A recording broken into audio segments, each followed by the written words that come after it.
We are joined by the UIC Flames. We have student athletes Philip Scoball, Isaiah Rivera, Toby Okani, who also happens to be a second-team preseason all-conference selection, and head coach Luke Yaklich. The way that we've been doing these is that we start with an opening statement by the head coach, then we open it up for questions. We will have questions coming from Zoom as well. So, Coach Yaklich, if you could get us started, please. Well, Jack, thanks. Appreciate all you do making this happen. Again, we're very excited to be here. Again, entering year 2 for our program and representing UIC and our university in an unbelievable basketball conference that is put on display on days like these, and then culminating in Arch Madness. But love our group.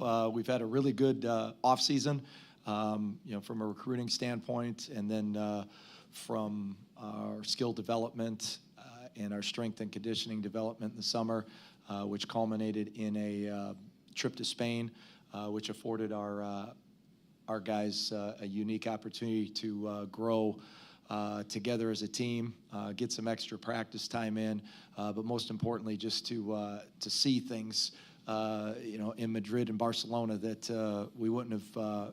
You just don't get an opportunity to do that, and it was a great experience for us. And then that kind of catapulted us into a great September, and then going into the season, really excited about our group. We've got a good mixture of young and old, experience, transfers, and returners. So love our group, like the chemistry we have going on right now. And again, they're very driven, the returners in particular, to take a look at what happened again last year in the Valley, and understanding what it takes to do it at a high level in this league on a night-to-night basis. So appreciate everybody being here. Thanks for the coverage of today. So open it up from there.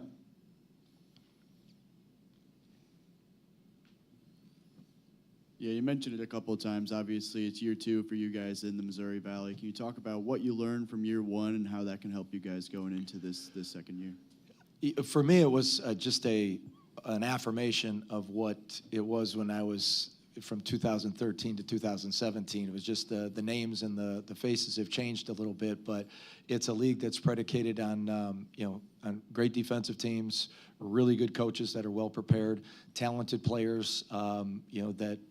And teams that have great depth, and then you're going to play in front of arenas where people love basketball. They come out and support their home teams, and then you have to be resilient throughout the year in this league. You have to weather some injuries. You have to weather a couple tough losses and be able to bounce back, and that hasn't changed. It's what I remember. In my time at Illinois State, and it's no different here. And going into year 2, these guys, they're driven to have a great season and learn from, take the lessons from last year and apply them to success this year. Thank you.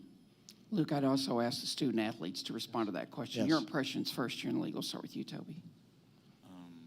Can you repeat the question for me?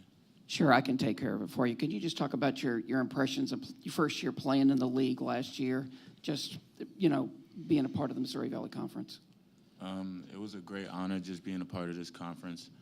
As our first year in the conference, I felt confident in our group, especially this year, bringing in new guys, having returners. I think with this trip that we took to Spain, it helped us a lot. It got us to play together and just explore another country. But honestly, I think that we're ready for year 2 and that we'll surprise a lot of people. Thank you again for the question. I mean, just like Coach and Toby said, it's year 2. We have a lot of load from the first year, but I mean, Coach is experienced in the league. We also got, me and Toby in particular, got some experience from last year. We know what we got to do, how to learn from stuff. But also, I think our group this year is it means a lot to us. It's something that we work on every day, and especially like the practices and the trip to Spain has done a lot for us, just not on the court, but also outside the court, and to experience a country like Spain and to get together outside of the court brings a lot for us on the court as well. Team chemistry, to get to know each other much better. And then that thing's something that we're going to bring into year 2. That's going to help us a lot. Thank you. Yeah, and then obviously, Luke, you guys had a decent amount of freshman contributors last year. Can you just talk about, what you kind of saw from them last year and how you kind of expect them to, I guess, take a next step going into this season? Yeah, it's a huge part of our team and development. It's a great question that we knew having that our lineups last year as they were, that the development and the experience there could catapult, if we used it the right way, can catapult us into year 2 here with the Valley season. And CJ Jones, in particular, played 25 to 27 minutes a night. And he probably, more than anybody out of the freshmen, has really just, emotionally and from a leadership standpoint, and then an everyday approach has improved the most. And at his size, with the point guard position, can play on and off the ball, will be big for us. And Cam Fence had a really good off season, and he continues to develop and take steps. Literally, he's day by day. He's kind of a real definition of our 1% mantra that we have in the program. He gets better daily. And then, Jaden Brownell was a redshirt freshman. Really had just been able to get some real experience, and he had a great off season. And like CJ, had just some emotional growth that coincided with physical growth, that coincided with his skill development. So, him and Philip kind of play that 5 position for us and provide a unique, outside shooting threat, skilled threat for us, that we can kind of stretch the floor and allow our guards to be able to penetrate and make plays for others. And obviously Cam's a little different because he's 260 and he's able to hold the fort down in a little different manner. So it's unique there. And then Stephen Clay was a freshman for us as well. He's added weight and again continued to grow and develop. So all those guys that got minutes, they've used them. They used them last year and kind of had to figure stuff out on the fly. And then I think motivated a lot of them for the off season. We're going to go first to Kevin, Kevin and then Lehman. we'll go to Zoom. Hi, Kevin. How are you? Good, Luke. Good to see you. A lot of teams made those overseas trips, including a lot of teams in the Valley because the backlog of COVID. Yeah. What's the most important part? Is it the 10 days of practice? Is the cultural experience, the bonding? How would you rank those things on those types of trips? I think I'll let Isaiah answer this as well, if you don't mind, too, Kevin. I think the first is just the practice time, for sure. You can get a lot out, especially in this day and age of college basketball, where you have transfers, freshmen that are trying to learn it. It was definite at the end of this summer. It definitely felt different. It's like, okay, we know we're going in September, and you feel like you have this foundation of offense and defense, and you've got these out-of-bounds plays that you never thought about getting in the summer down.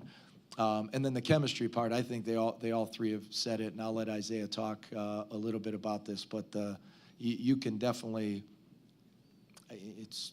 you can feel it that this team has experienced a foreign trip based upon relationships with each other, and then just the chemistry on the court, and then what we did overseas, having fun together in a very kind of relaxed basketball setting. But Zay, you want to have anything to that?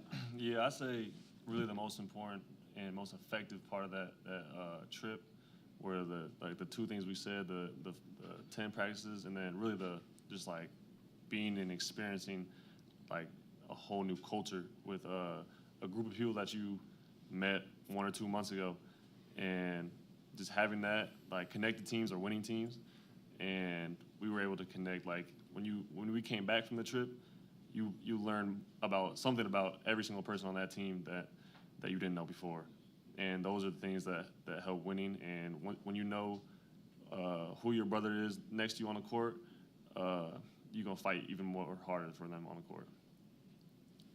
Kevin, did you have a follow? I have one for Toby. A little bit of an Ironman role last year, guarded the other team's best player. What do you see your role expanded to this season? Just expanding on, like, defensively. I think I can do a lot better than what I was last year. Honestly, like, I can do anything that my team needs me to do. That's basically my role. Just I have to just fill in the areas that we need help, or I can help out the team in any shape or form. So. Our next question will come from Zoom. Mallory. Good afternoon, Coach. John Teitzel from hoopshd.com. How big is the rivalry with Loyola for those of us who live outside Chicago? And do you think you might have an extra advantage this year because you have a guy who's played over 100 games in a Rambler uniform in Marquise Kennedy? Yeah, Marquise is first address. Marquise, thanks for the question and zooming in today. Marquise has been, he's had some injuries and such that haven't allowed him to, I think, be his best version of himself at various times throughout his career at Loyola. But Marquise is, the guys call him Unk. He's got this older, quiet voice that it's not always like on all the time, but when it's on and he talks, it makes perfect sense, and the guys are all shaking their head like, yeah, that's exactly right. And he's just a veteran that has a great spirit about him, a great demeanor, and that's based upon the experiences of going through the ups and downs, winning, building a program, and experiencing the success of hard work. So there's a lot of layers to Marquise, but his leadership, it will be key this year. And then obviously his defensive ability, his athleticism, his success in the Valley when he was there, all play a role. And the game against Loyola is something that we're both sides, I believe, we're trying to continue that series. When Coach Moser was there and I first got the job, we had a 4-year deal there. And we want to continue that. It's a great rivalry, and it's one quite frankly we want to get one. And they've been the example in the Valley, and then obviously with their transition into the A10, they've done a great job, and we're very excited about the opportunity to go there this year. At Loyola, the third game of the year, so it'll be a great game on a Tuesday night. So, really excited about that opportunity. You guys obviously did lose a little bit of production in the transfer portal. Guys like Jace Carter, other Yes. guys who have departed. How have you kind of gone about trying to replace that production? How have you kind of, I guess, seen that kind of come through so far? Well, I think again, appreciate you asking. I think as we constructed a roster, the main thing we wanted to address is just having depth at the guard position. And in this league, it helps immensely if you have versatile guys that can play on and off the ball, and then guys like Toby and Isaiah that can guard multiple positions. As Toby said, being a versatile defender, kind of a do-it-all guy. So, for him. And for our roster construction, is just about putting the pieces around the guys we knew that are likely going to play a lot of minutes, and then being able to have guys around them to complement them. So we felt the depth at the guard position. We had CJ coming back, and Andrew King now from Houston Christian, Marquise Kennedy, Youssef Salih. Those guys all are going to have an opportunity to really contribute at that.